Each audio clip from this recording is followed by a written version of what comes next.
Assalamualaikum warahmatullahi wabarakatuh.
Alhamdulillah.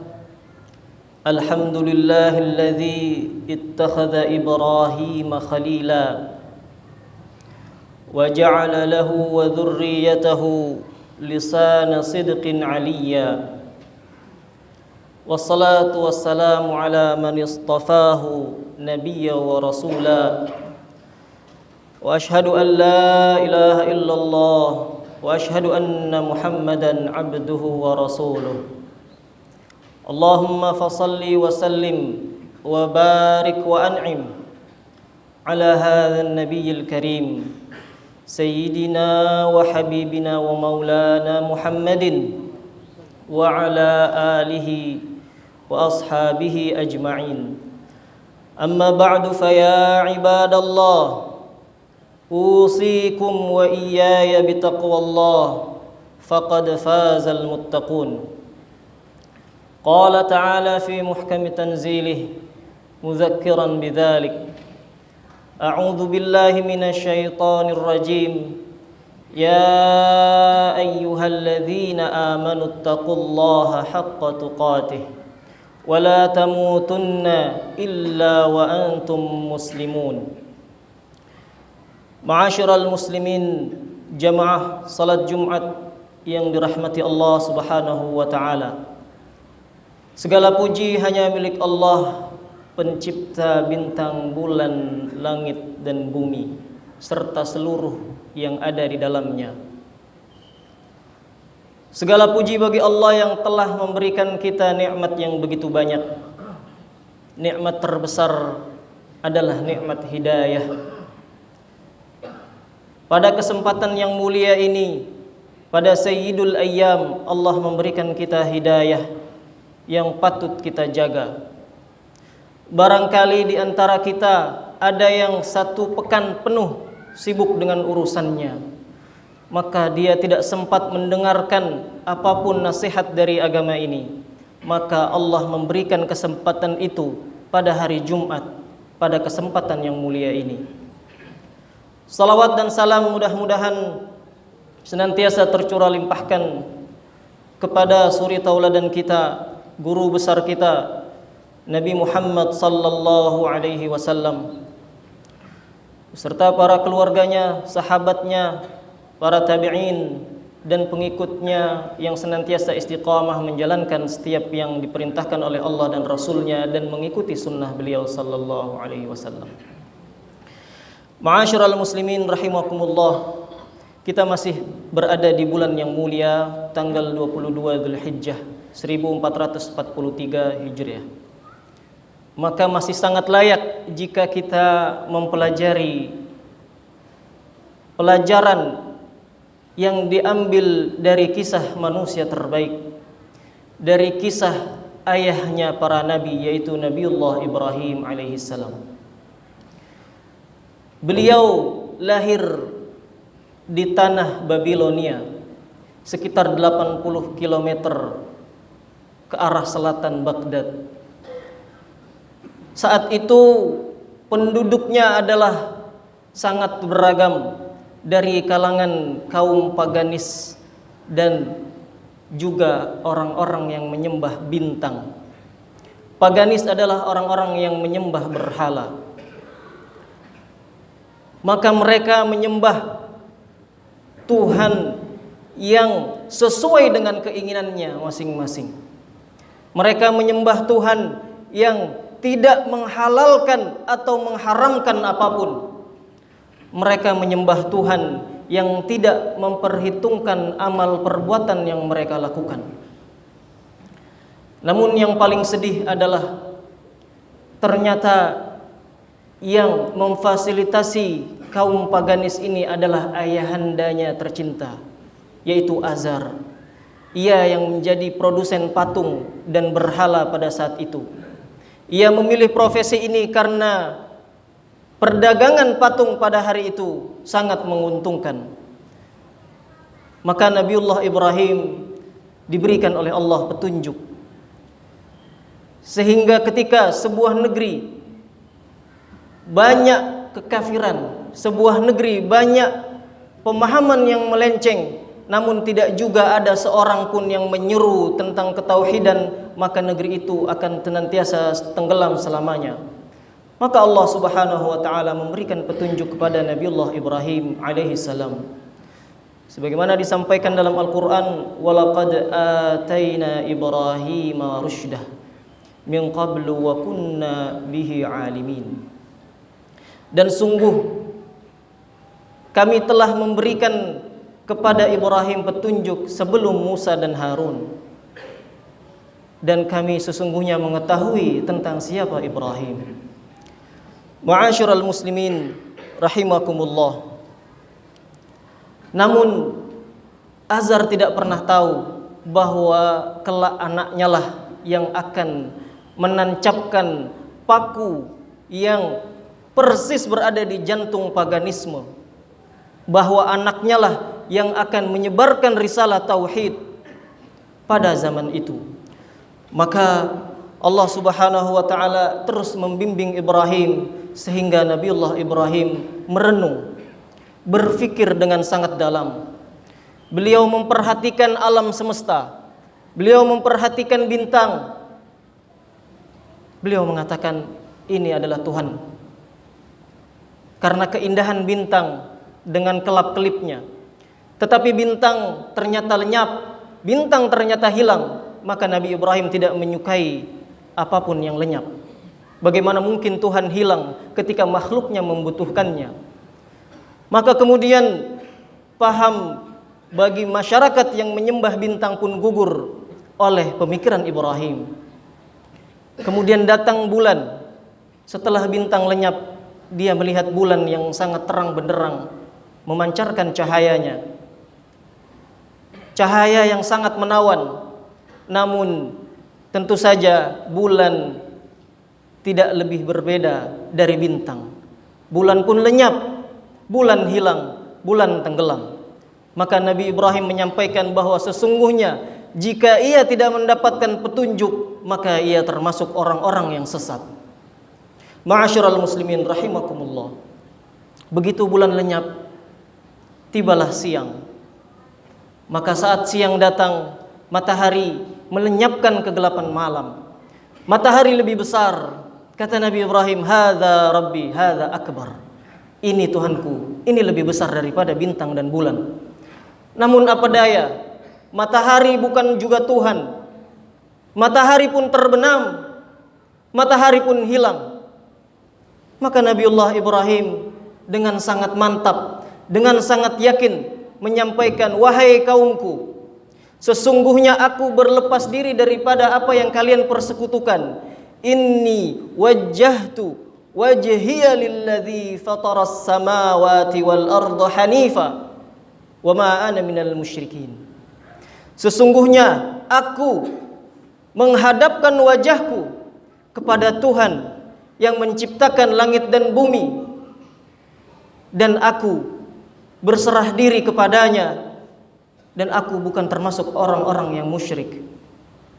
Ma'asyiral muslimin rahimakumullah.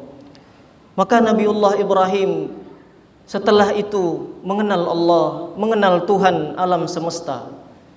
Ia mengenal dan mencintai Allah Subhanahu wa taala hingga cintanya merasuk ke dalam kalbunya.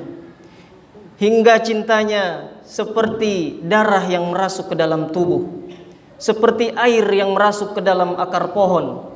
Ia mencintai Allah Subhanahu wa taala. Maka oleh sebab itu, inilah mengapa Allah Subhanahu wa taala menggelarinya, menjulukinya dengan Khalilur Rahman, Khalilullah, kekasih Allah yang sangat dekat. Karena Nabiullah Ibrahim mencintai Allah, menyembah Allah dengan seluruh hidupnya, dengan seluruh jiwanya. Maka Allah pun mencintainya, dan Allah menyebutnya Khalilur Rahman, Al-Khullah, akar katanya, yaitu berarti kesempurnaan cinta. Ma'asyiral muslimin rahimakumullah. Maka setelah Nabiullah Ibrahim mengenal, menjaga petunjuk yang diberikan oleh Allah Subhanahu wa taala, beliau kemudian mendatangi ayahandanya. Beliau mendatangi ayahandanya dengan tujuan untuk menasihatinya, dengan tujuan untuk mengajaknya kepada Allah, untuk mengajaknya mengenal Allah Subhanahu wa taala. Ia menasihatinya dengan sangat lemah lembut. Kalimat yang dipilih pun adalah kalimat yang lembut. Wahai ayahanda, sesungguhnya telah datang kepadaku sebagian dari ilmu yang tidak diberikan kepadamu. Maka Nabiullah Ibrahim mengajak berdialog kepada ayahanda tercintanya dengan harapan ayahnya akan kembali dan ayahnya mengenal Allah Subhanahu wa taala sebagaimana Ibrahim mengenal Allah Subhanahu wa taala. Namun apa yang terjadi? Azar tetap memilih kejahiliannya, tetap memilih kebodohannya, tetap memilih kekafirannya dibanding kalimat anaknya yang padahal dia sendiri mengetahui bahwa kalimat anaknya adalah kalimat yang benar dan bahwa dia telah melihat berbagai macam mukjizat yang ditunjukkan oleh Allah Subhanahu wa taala melalui anaknya. Maka Nabiullah Ibrahim alaihissalam berkata kepada ayahandanya dengan perkataan orang soleh ketika berhadapan dengan orang bodoh, perkataan orang soleh ketika berhadapan dengan orang jahil. Qala salamun alaihi. Nabiullah Ibrahim berkata, semoga keselamatan atasmu wahai ayah. Sa'astaghfiru alaik, sa'astaghfiru laka rabbi. Aku akan memohonkan ampun atasmu kepada Allah, kepada Rabbku. Innahu kana bi hafiyya.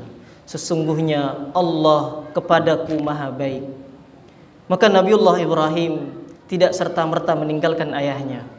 Nabiullah Ibrahim mendoakan keselamatan dan mendoakan ampunan, memohonkan ampunan atas ayahnya kepada Allah Subhanahu wa taala.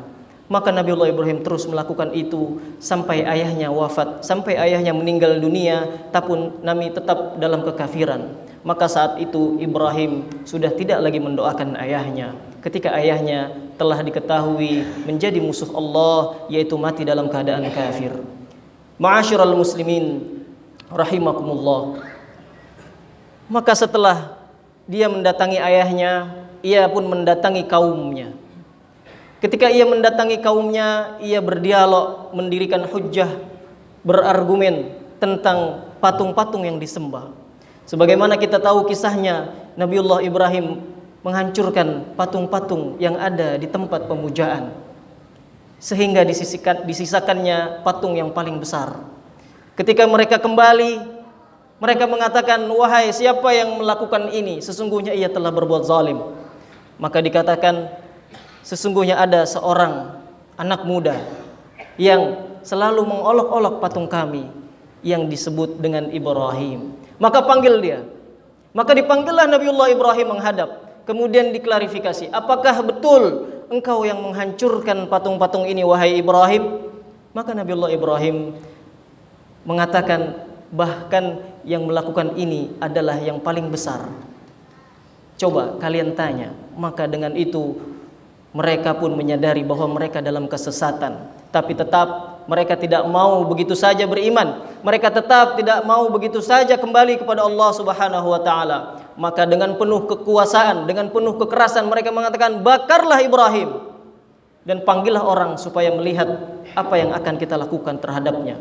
Maka Nabiullah Ibrahim diikat, diletakkan di dalam sebuah manjanik, yaitu pelontar batu pada saat itu, diikat sehingga tidak bisa berbuat apa-apa. Kemudian dikobarkanlah api, disusunlah api, sehingga api itu berkobar sangat besar, menari-nari ke atas langit sebagaimana lidah setan yang menjulur.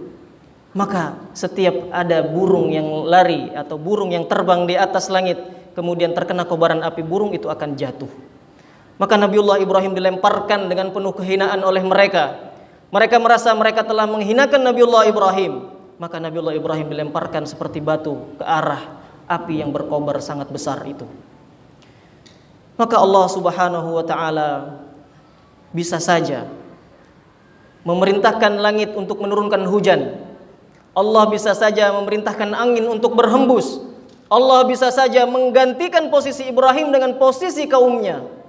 Tetapi Allah menginginkan agar hujjah ditegakkan, agar argumen ditegakkan, maka biarkanlah api itu berkobar. Biarkanlah api itu membesar membakar Ibrahim. Tetapi tentu saja api tetap makhluk Allah Subhanahu wa taala. Maka Allah berfirman, "Ya naru kuni bardan wa salaman ala Ibrahim." Wahai api, jadilah engkau dingin dan penyelamat bagi Ibrahim. Maka Nabiullah Ibrahim dibakar, tetapi dia selamat dan hanya talinya yang terbakar oleh api. Ma'asyiral muslimin rahimakumullah. Maka akhirnya inilah pelajaran. Paling tidak kita akan mengambil 3 di antaranya. Yang pertama adalah ketika Nabiullah Ibrahim diberikan oleh Allah petunjuk, diberikan oleh Allah hidayah, ia menjaganya. Ia menjaganya dengan jiwa dan raga. Karena hidayah begitu mahal, petunjuk Allah begitu mahal. Maka siapapun yang bisa menjaga sampai akhir hayat, maka sungguh dia merupakan orang-orang yang beruntung. Wala tamutunna illa wa antum muslimun. Pelajaran yang kedua, setelah dia mendapatkan hidayah, setelah mendapatkan petunjuk, dia tidak merasa cukup dirinya saja yang selamat. Ia mengajak ayahanda tercintanya, ia mengajak keluarga terdekatnya untuk sama-sama mendapatkan hidayah. Meskipun dia tahu hidayah adalah di tangan Allah, namun ia menyampaikan bahwa semua itu bisa diraih karena kita mencari hidayah itu. Maka Nabiullah Ibrahim mengajak ayahandanya untuk mengenal Allah, namun ternyata Allah menghendaki yang lain. Maka Nabiullah Ibrahim berdoa, memohon ampunan kepada ayahandanya supaya diberikan keselamatan dan supaya dikembalikan kepada fitrahnya, supaya dikembalikan kepada mengenal Allah Subhanahu wa taala. Dan yang terakhir, yang ketiga pelajaran yang bisa diambil adalah bahwa ketika Nabiullah Ibrahim hanya sendirian beriman kepada Allah Subhanahu wa taala, ia tidak meruntuhkan keimanannya meskipun ia dihadapkan oleh api yang berkobar, api yang sangat besar yang mengelilinginya. Tetapi Ibrahim sangat yakin bersandar kepada benteng yang sangat kokoh, benteng yang tidak akan mengecewakan siapapun yang bersandar kepadanya. Wa ma kana Allah liyudhi'a imanakum. Allah sekali-kali tidak akan pernah menyia-nyiakan keimanan seorang hamba. Maka Nabi Ibrahim dengan penuh keyakinan menyerahkan, tidak apa-apa, aku mati tetapi aku dalam tauhid kepada Allah Subhanahu wa taala. Mudah-mudahan ini bisa menjadi pelajaran bagi kita semua. Tentunya di zaman ini kita banyak dikelilingi oleh kobaran api yang sangat dahsyat. Api dari mana saja siap membakar kita. Maka mudah-mudahan Allah memberikan kita keteguhan hati, keimanan kokoh di dalam hati, sehingga kita bisa yakin dan bisa selamat kemudian ketika kobaran api itu bahkan membakar kita semua. Barakallahu li wa lakum fil Qur'anil azim wa nafa'ani wa iyyakum bima fihi minal ayati wa dzikril hakim wa taqabbalallahu minni wa minkum tilawatahu innahu huwal ghafurur rahim.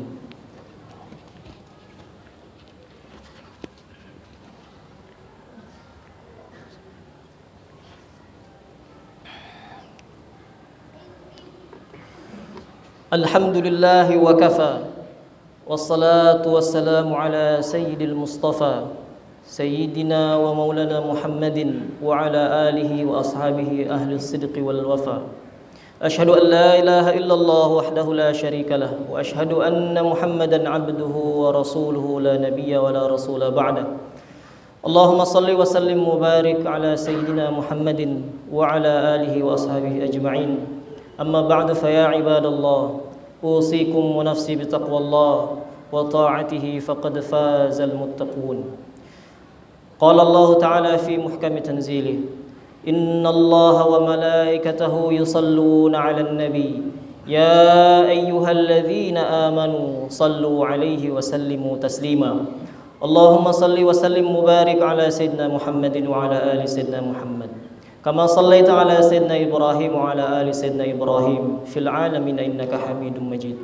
اللهم بارك على سيدنا محمد وعلى آل سيدنا محمد كما باركت على سيدنا إبراهيم وعلى آل سيدنا إبراهيم في العالمين إنك حميد مجيد. اللهم اغفر للمسلمين والمسلمات والمؤمنين والمؤمنات الأحياء منهم والأموات إنك سميع قريب مجيب الدعوات. ربنا لا تزغ قلوبنا بعد إذ هديتنا وهب لنا من لدنك رحمة إنك أنت الوهاب اللهم يا مصرف القلوب صرف قلوبنا على طاعتك ويا مقلب القلوب ثبت قلوبنا على دينك اللهم ربنا آتنا من لدنك رحمة وهيئ لنا من أمرنا رشدا ربنا آتنا في الدنيا حسنة وفي الآخرة حسنة وقنا عذاب النار وأدخلنا الجنة مع الأبرار يا عزيز يا غفار يا رب العالمين عباد الله إن الله يأمركم بالعدل والإحسان وإيتاء ذي القربى وينهى عن الفحشاء والمنكر والبغي يعظكم لعلكم تذكرون واذكروا الله العظيم يذكركم واشكروه على نعمه يزدكم واسألوه من فضله يعطكم ولذكر الله أكبر. قم الصلاة.